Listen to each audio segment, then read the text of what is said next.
সংসার চালাতে গিয়ে রীতিমতো হিমশিম খাচ্ছ, কিছুতেই টাকা জমিয়ে উঠতে পারছো না?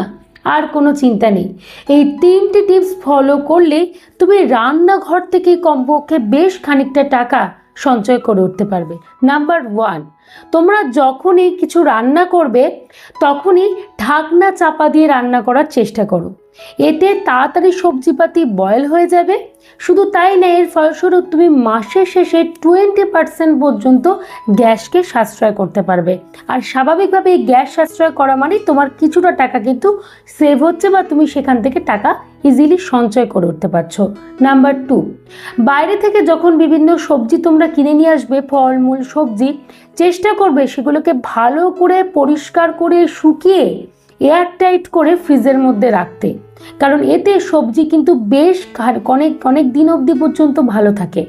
আর তুমি যদি এই কাজটা না করো, দেখবে বেশি তাড়াতাড়ি সবজি পচে যাবে। এর ফলস্বরূপ আমরা 25% অ্যামাউন্ট পর্যন্ত টাকাকে সাশ্রয় করে উঠতে পারবো।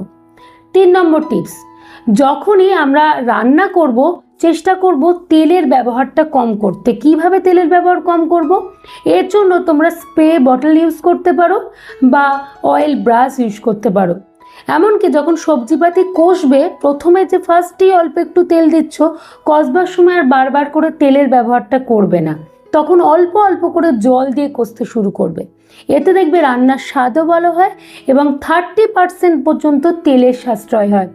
এবং এই 30% তেল সঞ্চয় হওয়া মানে সাশ্রয় হওয়া মানে বুঝতেই পারছো, আমরা বেশ খানিকটা টাকা কিন্তু ইজিলি সেভ করতে পারছি।